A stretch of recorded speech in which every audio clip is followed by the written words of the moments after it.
There are stories that people whisper in the dark, stories that don't belong anywhere, not in books, not in movies, and definitely not in the light of day. They spread like rumors.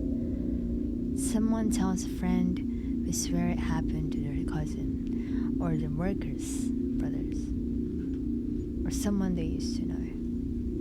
But the strange thing about these stories is that no one ever seems to remember how they even started. Tonight, I'll tell you 3 of them. 3 stories that shouldn't exist, but do.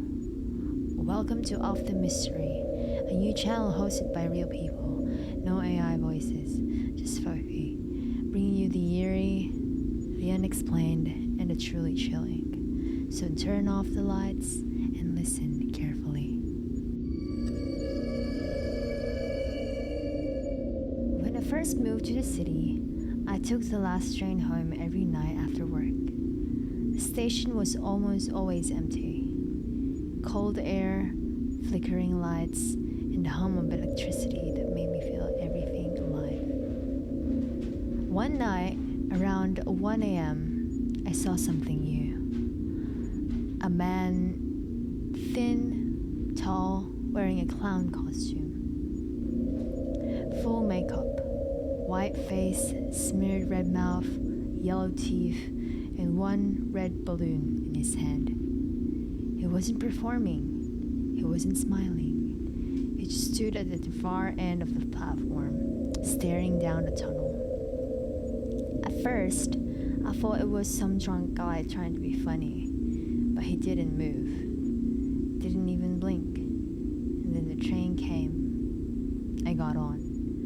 And as the doors were closing, he turned his head slow and looked right at me. The next night, he was there again. Same spot, same balloon. This time, he was closer to the tracks. When the train arrived, I saw him lean in, like he was whispering something to the conductor through the window. But the train just kept going. I told one of the workers about it, and they said the cameras didn't show anyone there. No clown, no balloon, nothing. That's when I started noticing something weird. Every night after that, someone would leave a red balloon on the bench near where I sat. Always tied to the same pole, always there before I arrived. One night, I stayed late, waiting to see who was leaving them. It was around 2:30 in the morning. The tunnel was dead quiet. And then I heard the balloon squeak. Not from the platform, from behind me. I turned, and there he was. The clown, standing no more than 5 feet away. His makeup was cracked now, flaking off around the mouth. And his balloon, it wasn't red anymore. It was stained. Dark, heavy dripping something thick down the string. He leaned in close and whispered something. "I'll never forget it," he said. "You're the one I've been waiting for." I sprinted up the stairs, out into the street. I didn't stop until I was blocks away. The next morning, I called the transit police. They said no one matched my description, and no clowns had been seen that night. A week later, there was a story in the news. They found a man living in the abandoned subway maintenance tunnels, surrounded by old costumes, masks, and hundreds of deflated balloons. Each balloon had a name written on it, and one of them was mine. Sometimes I still dream about that subway platform, and when I wake up, I swear I can still hear the echo of balloons squeaking somewhere in the dark.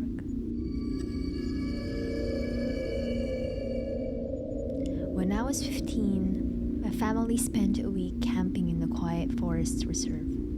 It was peaceful.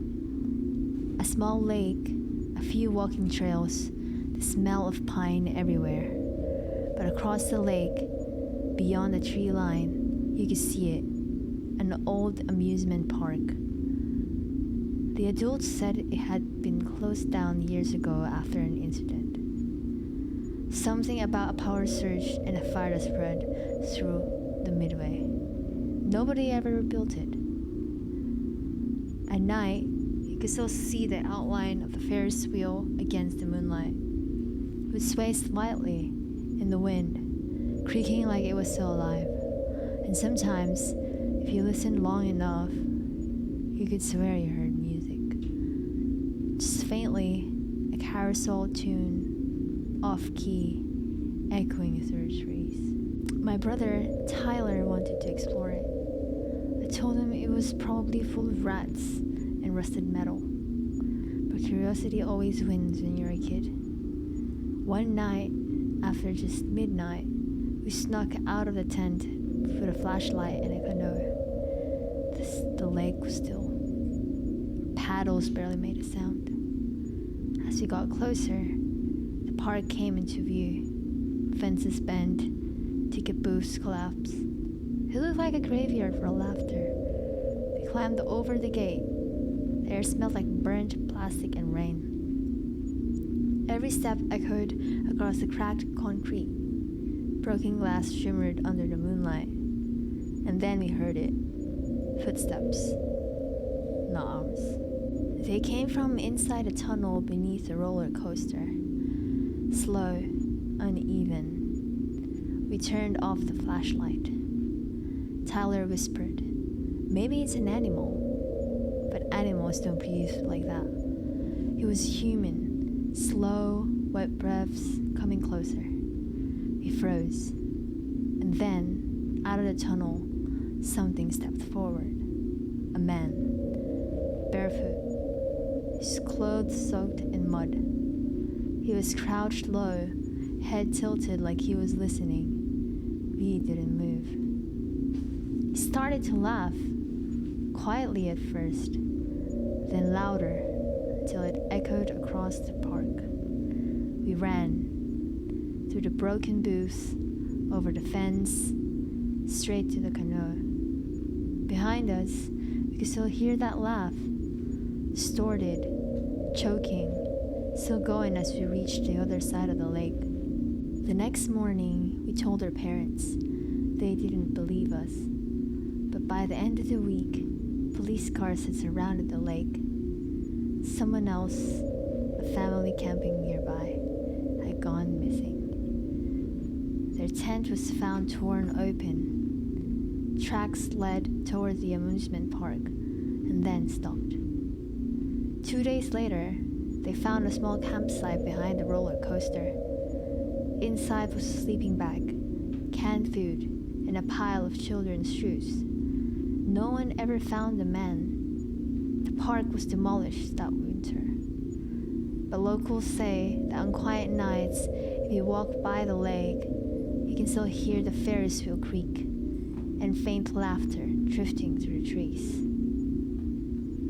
That was the last summer I ever went camping. When I turned 19, I got hired as a night lifeguard at the hotel resort off the coast. It sounded easy. Watch the pool, block hop, get paid. The pool was open until 11 p.m. After that, I was supposed to clean up, check the chlorine levels, and leave. But every night, when I went to close, I noticed something strange. Wet footprints, leading away from the pool, toward the maintenance door. The first few nights, I ignored it. Maybe someone snuck in for a swim. But then I realized the prints were too large, and there were too many of them. One night, I stayed late to catch whoever was doing it. Around midnight, I hid in a supply closet with the lights off. The sound of the water echoed off the tiles, like someone was moving it. When I peeked through the door, I saw 3 men. They were dragging something into the pool. Heavy, wrapped in black plastic and rope. It sank instantly. No splash, no bubbles. They just stood there, watching. Then one of them said, "It'll stay down this time." They left through the maintenance door. I sat there, frozen, heart pounding. The next morning, the water was clean, crystal clear. No sign of anything. That night, I came back with a flashlight. I shined it into the deep end and saw it. There's a shape, large, human-shaped. Before I could even move, someone grabbed my shoulder, and it was my manager. He looked so pale, like he already knew, and just said, "He didn't see anything. You still want this job, right?" I quit that night, packed my things, and left town. But a few months later, I saw the hotel on the news. It had burnt down an electrical fire. During cleanup, firefighters found something under the collapsed pool. 8 black bags, each one tied the same way. They ruled it a construction accident, but I know what I saw, and sometimes when I close my eyes, I still see the water rippling, like something still moving underneath. Some stories don't need monsters, just people, in the quiet, empty places where they think no one will notice. So if you ever find yourself somewhere strange, like a lake at night, a subway after hours, or an empty pool, and you feel like someone's watching you, don't look for them, because they might already be right behind you.